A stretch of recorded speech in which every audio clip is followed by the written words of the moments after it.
Louvado seja nosso Senhor Jesus Cristo. Nós vamos dar continuidade à nossa reflexão sobre tradição e Sagrada Escritura, sobre a questão da revelação na Sagrada Escritura, nosso 21º encontro, que é a continuação daquilo que estávamos falando no último encontro. Em São Paulo, aparece ainda mais explícita esta ideia da escritura do Antigo Testamento como palavra de Deus, irreversivelmente posta por escrito. Por meio da escritura do Antigo Testamento, seremos consolados por Deus, afirma Paulo na carta aos Romanos, capítulo 15, versículo 4.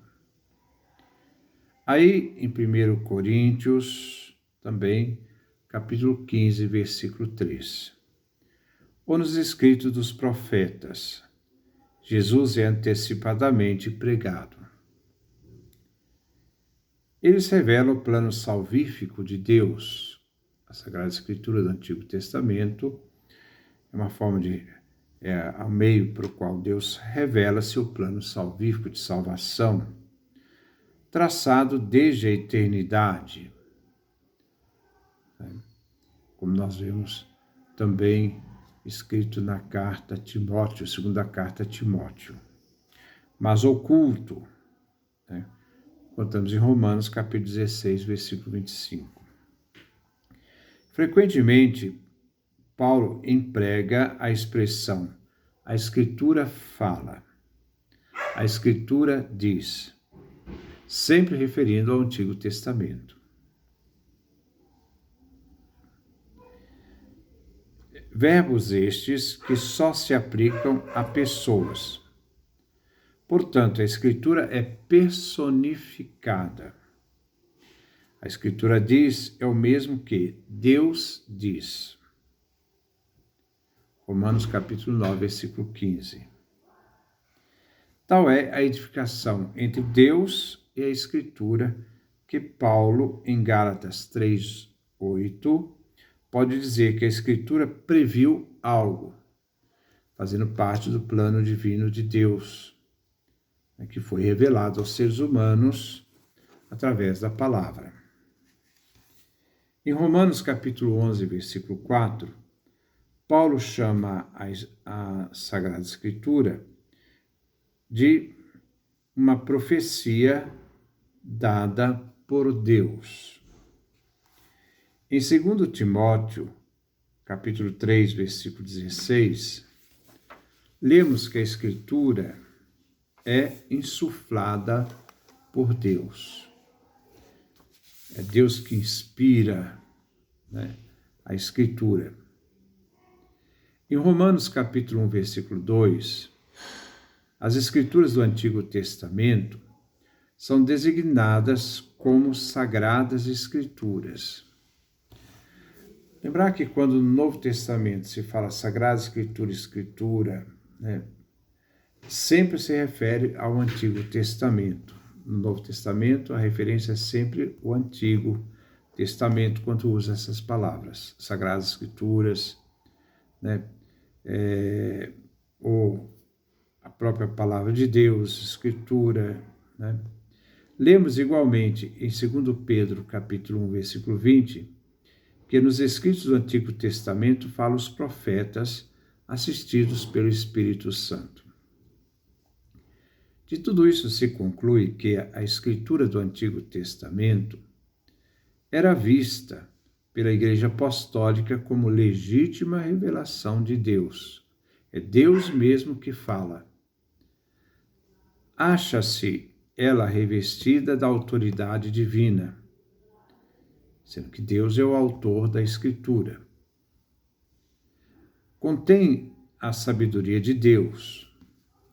Ela é inspirada pelo próprio Deus.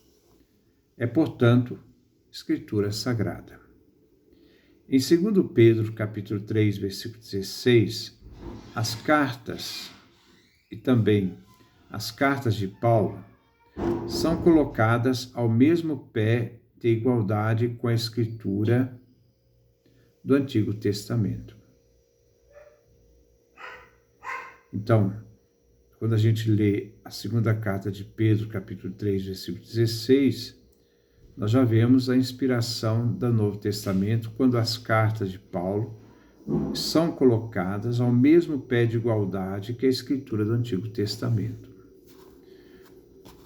Atesta-se assim fundamentalmente que a Igreja cristã tem na Escritura a sua Escritura sagrada e própria, munida do mesmo caráter divino que compete aos escritos do Antigo Testamento. O valor que se dá também ao Novo Testamento. No caso aqui, a referência às cartas paulinas.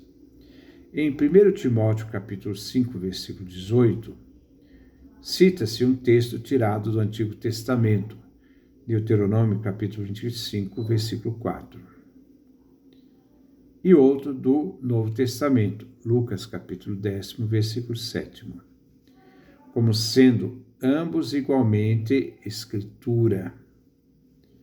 E se o autor do Apocalipse ameaça quem mudar alguma das palavras de seu livro profético, ou dele retirar algo, só pode assim proceder porque ele atribui a seu livro, o Apocalipse, a mesma autoridade divina que compete aos escritos dos profetas do Antigo Testamento.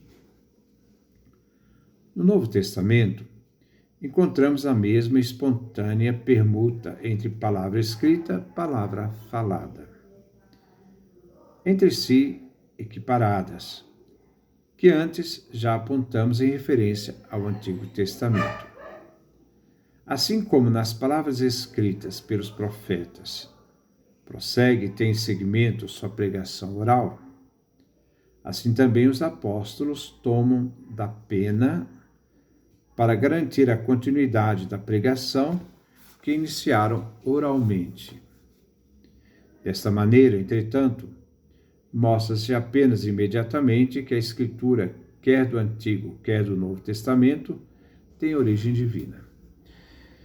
Aquilo que foi pregado pelos apóstolos, mais tarde foi colocado em livros, e a Igreja dá a mesma autoridade à pregação dos apóstolos, à palavra escrita, sendo palavra divina, palavra inspirada, palavra de Deus.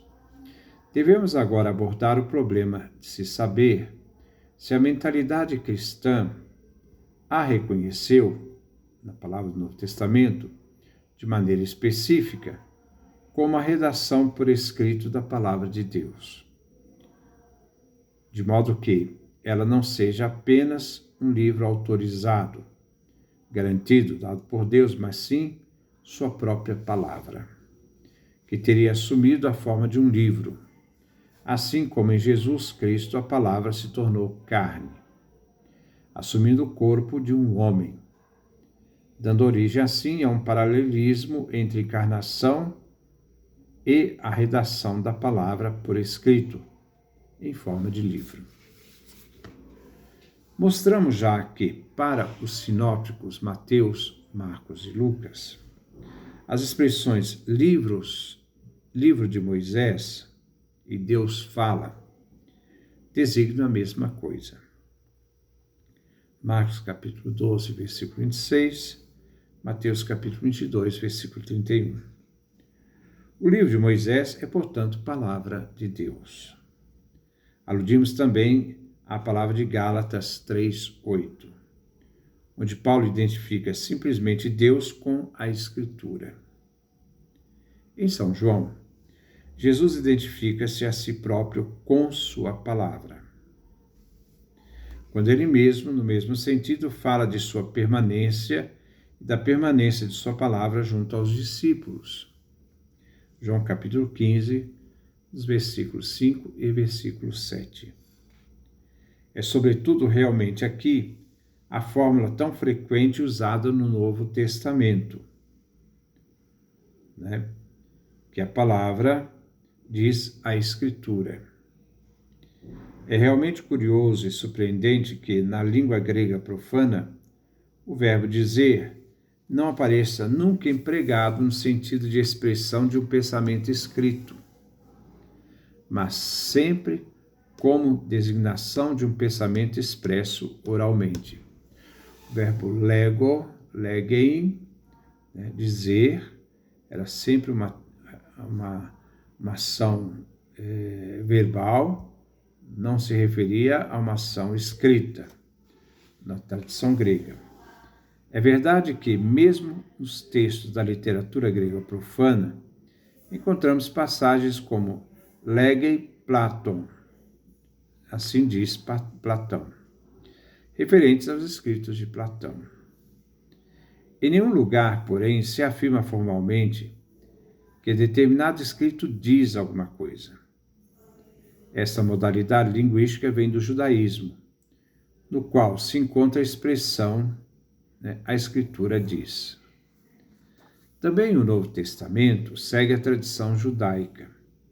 Quando aí se afirma que a Escritura diz alguma coisa, se refere que Deus diz alguma coisa. Combinam-se uma com a outra duas ideias contrapostas a saber: a palavra falada e a Escritura, a palavra escrita. Portanto, a palavra escrita, a Escritura, é igualmente a palavra falada e a escrita, tanto uma quanto outra. Quem fala é o próprio Deus vivo, cuja palavra falada se torna audível para todos os homens de todos os tempos, graças à sua transformação em palavra escrita. Porque aquilo que nos foi deixado por escrito é aquilo que se torna base de referência para aquilo que nós cremos, no caminhar da igreja. Depois nós vamos trabalhar um pouquinho sobre a questão do pensamento da igreja, sobre essa questão da escritura, partindo da literatura patrística. Que Deus nos dê a sua graça, a sua bênção, a sua face resplandeça sobre nós.